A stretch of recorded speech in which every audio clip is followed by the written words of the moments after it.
As the sun rose over the small village, a young boy named Emmanuel packed his bags, ready to embark on a journey to the city of Lagos.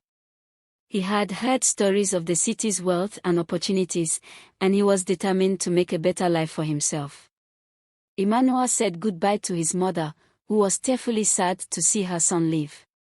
She had always been protective of him, and the thought of him navigating the dangers of the city alone was unbearable. But Emmanuel was resolute, and he promised his mother that he would return one day, wealthy and successful. The journey to Lagos was long and arduous, but Emmanuel finally arrived in the city, exhausted but determined. He had no idea where to start, but he was determined to make a new life for himself. As he wandered the streets, Emmanuel met a young man named Michael, who took him under his wing. Michael showed Emmanuel the ropes of city life, introducing him to new friends and taking him to new places. But as time went on, Emmanuel began to realize that making a living in the city was not as easy as he had thought. He and Michael struggled to make ends meet, working odd jobs and scrounging for food. One day, as they sat in a small bar, Michael turned to Emmanuel with a serious look on his face. "I've been thinking," he said. "We need to find a way to make some real money. We can't keep living like this." Emmanuel nodded in agreement. He was tired of struggling, tired of living hand to mouth. He was ready to do whatever it took to make a better life for himself. And then, Michael dropped a bombshell. "I know someone who can help us," he said. "A ritual man who can make us rich beyond our wildest dreams." Emmanuel's eyes widened in surprise. He had heard stories of ritual men, of course, but he had never thought that he would actually meet one. "What do we have to do?" he asked, his heart racing with excitement. Michael's eyes locked onto his. "We have to kill our mothers," he said, his voice cold and detached. Emmanuel felt a chill run down his spine. He couldn't believe what he was hearing. But as he looked into Michael's eyes, he saw something there that made him hesitate. A spark of greed. Emmanuel was taken aback by Michael's words. He couldn't believe that his friend was suggesting that they kill their own mothers in exchange for wealth. But as he looked into Michael's eyes, he saw a determination there that he couldn't ignore. Michael was serious, and he was willing to do whatever it took to get rich. Emmanuel felt a pang of doubt, but he pushed it aside. He had come to Lagos to make a better life for himself, and if this was the only way to do it, then so be it. "Okay," he said finally, his voice barely above a whisper. "Let's do it." Michael's face lit up with a smile, and he clapped Emmanuel on the back. "I knew you'd see it my way," he said. The two friends made their way to the ritual man's shrine, a dilapidated building on the outskirts of town. The air was thick with the smell of incense and something else, something sweet and decaying. The ritual man greeted them warmly, his eyes glinting with a knowing light. "So, you want to be rich," he said, his voice low and gravelly. "I can make that happen. But it's going to cost you."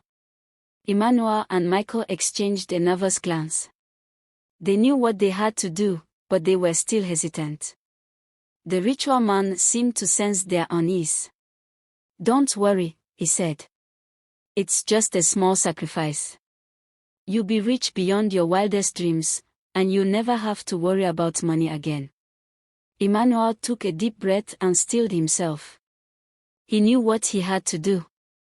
"Let's do it," he said, his voice firm. The ritual man smiled, his eyes glinting with approval. "Very well," he said. "Let's begin." And with that, Emmanuel and Michael embarked on a journey that would change their lives forever. They went back to their village, to their mothers, and carried out the ritual man's instructions. They killed their mothers, and as they did, they felt a surge of power and energy flow through them. At first, it seemed like the ritual had worked. Emmanuel and Michael were suddenly flooded with wealth and success. They bought expensive cars and houses, and they lived a life of luxury and excess. But as time went on, Emmanuel began to feel a creeping sense of guilt and unease. He couldn't shake the memory of his mother's face, and the way she had looked at him with love and devotion. He started to have nightmares, and he would wake up in the middle of the night, drenched in sweat and feeling like he was being suffocated. Michael, on the other hand, seemed to be handling the situation much better. He was still living it up, still spending money and partying with girls. But Emmanuel knew that it was all just a facade. He could see the fear and anxiety lurking behind Michael's eyes, and he knew that it was only a matter of time before it all came crashing down. One night, as they were out at a club, Emmanuel saw a woman who looked exactly like his mother. She was standing across the room, staring at him with a look of sadness and disappointment. Emmanuel felt a chill run down his spine, and he knew that he had to get out of there. He grabbed Michael's arm and pulled him towards the door. "What's wrong?" Michael asked, looking at him with concern. Emmanuel didn't answer. He just kept pulling Michael towards the door, until they were out in the cool night air. As they stood there, catching their breath, Emmanuel saw the woman again. She was standing right behind Michael, staring at him with a look of pure malevolence. Emmanuel tried to warn Michael, but it was too late. The woman reached out and touched Michael's shoulder, and he let out a blood-curdling scream. As Emmanuel watched in horror, Michael's body began to contort and twist, his eyes rolling back in his head. And then, everything went black. When Emmanuel came to, he was lying on the ground, his head throbbing with pain.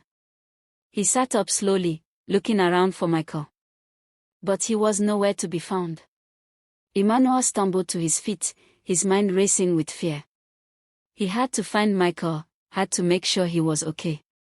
As he stumbled through the streets, Emmanuel saw strange and terrifying things. He saw people with glowing eyes, and heard whispers in his ear. He knew that he was being haunted by the spirits of his mother and Michael's mother, and that they were angry with him for what he had done. Finally, after what seemed like hours of walking, Emmanuel saw a figure in the distance. It was Michael, and he was walking towards him with a strange, stiff gait.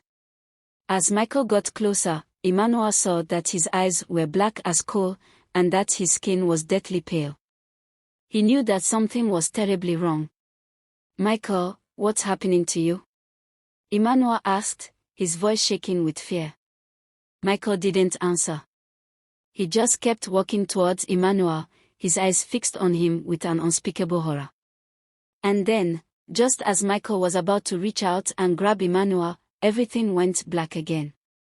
When Emmanuel came to, he was lying in a hospital bed, surrounded by doctors and nurses. They told him that he had been in a coma for weeks, and that Michael was dead. Emmanuel was consumed by grief and guilt. He knew that he had made a terrible mistake, and that he would have to live with the consequences for the rest of his life. As he lay in the hospital bed, Emmanuel saw the ghost of his mother standing in the corner of the room. She was looking at him with a sad and disappointed expression, and Emmanuel knew that he would never be able to make things right with her. As the days went by, Emmanuel's physical health began to improve, but his mental state was still fragile. He was haunted by the memories of his mother and Michael, and the guilt of what he had done weighed heavily on his conscience. One day, as he was sitting in his hospital bed, he received a visit from a mysterious woman. She was dressed in traditional clothing, and her face was shrouded in a veil. "Who are you?" Emmanuel asked, his voice shaking with fear. "I am a messenger from the spirit world," the woman replied, her voice low and mysterious. "I have come to deliver a message to you from your mother." Emmanuel's eyes widened in shock. "What does she say?" he asked, his voice barely above a whisper. The woman's eyes seemed to bore into his soul. "Your mother says that you have been given a second chance," she said. "But you must use this chance wisely. You must make amends for your mistakes, and you must find a way to live with the consequences of your actions." Emmanuel felt a wave of emotion wash over him. He knew that he had been given a second chance, and he was determined to make the most of it. "What can I do to make amends?" he asked the woman, his voice filled with desperation. The woman's expression was stern. "You must find a way to honor your mother's memory," she said. "You must find a way to make things right with her, and with the spirit world." Emmanuel nodded, feeling a sense of determination wash over him. He knew that he had a long and difficult journey ahead of him, but he was ready to face it head-on. As the woman turned to leave, Emmanuel called out to her. "Wait," he said. "What about Michael? Is he at peace?" The woman's expression was somber. "Michael's spirit is trapped between worlds," she said. "He is unable to move on, and he is tormented by the memories of what he did." Emmanuel felt a wave of sadness wash over him. He knew that he had to find a way to help Michael's spirit find peace. Emmanuel's mind was racing with thoughts of how to help Michael's spirit find peace. He knew that he had to make things right, not just for his own sake, but for Michael's as well. He spent the next few days in a daze, trying to come up with a plan. He knew that he had to find a way to appease the spirits of his mother and Michael's mother, and to help Michael's spirit find peace. One day, as he was walking through the market, he stumbled upon a small shop that sold traditional herbs and potions. The sign above the door read, "Spiritual Solutions." Emmanuel felt a surge of hope. Maybe, just maybe, this shop held the key to helping Michael's spirit find peace. He pushed open the door and stepped inside. The shop was dimly lit, and the air was thick with the scent of incense. A figure emerged from the shadows, an old man with a kind face. "Welcome, my son," the old man said. "I sense that you are troubled. How can I help you?" Emmanuel explained his situation, and the old man listened intently. When he finished, the old man nodded thoughtfully. "I can help you," he said. "But it will not be easy. You must be prepared to face the consequences of your actions, and to make amends for the harm that you have caused." Emmanuel nodded, feeling a sense of determination. He was ready to face whatever lay ahead, as long as it meant helping Michael's spirit find peace. The old man handed him a small bag of herbs and potions. "These will help you to communicate with the spirits," he said. "But you must use them wisely, and with respect." Emmanuel took the bag, feeling a sense of hope. Maybe, just maybe, he could find a way to make things right. As he left the shop, he felt a strange sensation in the air. It was as if the spirits were watching him, waiting to see what he would do next. Emmanuel took a deep breath, feeling a sense of determination. He was ready to face whatever lay ahead, and to make amends for the harm that he had caused. Emmanuel walked back to his house, the bag of herbs and potions clutched tightly in his hand. He felt a sense of determination and purpose, knowing that he was one step closer to making things right. As he entered his house, he was greeted by an eerie silence. He felt like he was being watched, and the hairs on the back of his neck stood on end. He took a deep breath and began to prepare the herbs and potions, following the instructions that the old man had given him. As he walked, he felt a strange energy building up inside him. It was as if the spirits were gathering around him, waiting for him to make the next move. Finally, the preparations were complete. Emmanuel took a deep breath, closed his eyes, and began to chant the words that the old man had taught him. As he spoke, the air around him began to vibrate with energy. The spirits began to stir, and Emmanuel felt himself being lifted out of his body. He saw himself standing in a vast, empty space. Michael's spirit was standing in front of him, its eyes black as coal. "Why did you do it, Emmanuel?" Michael's spirit asked, its voice like a cold wind. Emmanuel felt a wave of guilt and shame wash over him. "I was blinded by greed and ambition," he said, his voice barely above a whisper. "I didn't think about the consequences of my actions." Michael's spirit regarded him for a moment, then nodded its head. "I forgive you, Emmanuel," it said. But you must make amends for what you have done. You must find a way to honor our mother's memories, and to make things right with the spirits. Emmanuel nodded, feeling a sense of determination. I will do it, Michael, he said. I promise. As he spoke, the energy around him began to dissipate. He felt himself being pulled back into his body, and he opened his eyes to find himself back in his house. But something was different. The air felt lighter, and the shadows seemed to have retreated. Emmanuel felt a sense of hope and renewal, knowing that he had been given a second chance. Emmanuel spent the next few days in a daze, trying to process everything that had happened. He had spoken to Michael's spirit, and he had been given a second chance to make things right. As he walked through the streets, he noticed that people were looking at him differently. They seemed to sense that something had changed within him, that he was no longer the same person who had committed such a heinous crime. Emmanuel felt a sense of hope rising up within him. Maybe, just maybe, he could find a way to redeem himself, to make amends for what he had done. He began to volunteer at a local charity, helping to feed and clothe the poor. He also started attending church, seeking guidance and forgiveness from a higher power. As he worked and prayed, Emmanuel felt a sense of peace slowly beginning to creep into his life. He knew that he still had a long way to go, but he was determined to make the most of his second chance. One day, as he was walking home from the charity, Emmanuel saw a figure standing on the corner of the street. It was the old man from the shop, the one who had given him the herbs and potions. The old man smiled at Emmanuel, his eyes twinkling with warmth. You are doing well, my son, he said. You are on the path to redemption. Emmanuel felt a sense of gratitude towards the old man. Thank you, he said. I couldn't have done it without your help. The old man nodded, his expression serious. You still have a long way to go, he said. But I have faith in you. You will make things right, and you will find peace. As Emmanuel watched the old man walk away, he felt a sense of determination rise up within him. He was going to make the most of his second chance, and he was going to find a way to redeem himself. Emmanuel continued to work hard and make amends for his past mistakes. He spent every spare moment volunteering at the charity and attending church services. He also started to rebuild his relationship with his community, who had been shocked and hurt by his actions.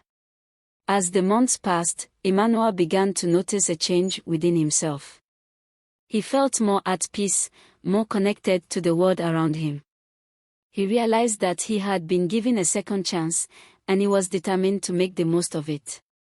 One day, as Emmanuel was walking through the market, he saw a familiar face. It was the woman who had been haunting his dreams, the one who looked just like his mother. But this time, she didn't look angry or sad. Instead, she looked at him with a warm and loving smile. Emmanuel, my son, she said. I am proud of you. You have made amends for your mistakes, and you have found a way to redeem yourself. Emmanuel felt a wave of emotion wash over him. He had been waiting for this moment for so long, and it felt like a weight had been lifted off his shoulders. Thank you, Mother, he said, his voice shaking with emotion. I am sorry for what I did. I was wrong to hurt you and Michael's mother. The woman's smile grew wider. You have learned from your mistakes, Emmanuel, she said. And you have made amends. That is all that anyone can ask for. As Emmanuel looked at the woman, he realized that she was no longer just a ghostly apparition. She was his mother, come back to him in spirit. And in that moment, Emmanuel felt a sense of peace and closure that he had never felt before. He knew that he had finally found forgiveness, not just from his mother, but from himself as well. As Emmanuel stood there, bathed in the warm glow of his mother's forgiveness, he felt a sense of peace and closure that he had never felt before. He knew that he had finally found redemption, and that he could start to rebuild his life. From that day on, Emmanuel dedicated himself to making amends for his past mistakes. He continued to volunteer at the charity, and he even started a new business to help support his community. As he worked hard to rebuild his life, Emmanuel realized that he had learned a valuable lesson. He had learned that forgiveness is not just about others forgiving us, but also about us forgiving ourselves. And he had also learned that redemption is not just about making amends for our past mistakes, but also about using those mistakes as an opportunity to learn and grow. Emmanuel's story spread like wildfire, inspiring others to seek forgiveness and redemption for their own past mistakes. And as they did, they too began to experience the transformative power of forgiveness and redemption. Moral of the story: forgiveness is not just about others forgiving us, but also about us forgiving ourselves. And redemption is not just about making amends for our past mistakes, but also about using those mistakes as an opportunity to learn and grow. Thank you for watching our channel. If you like this story, be sure to like, comment, and subscribe for more. We appreciate your support and look forward to bringing you more inspiring stories in the future. Don't forget to hit the notification bell to stay updated on our latest videos. And if you have any stories or topics you'd like us to cover, please let us know in the comments section. Thanks again for watching, and we'll see you in the next video.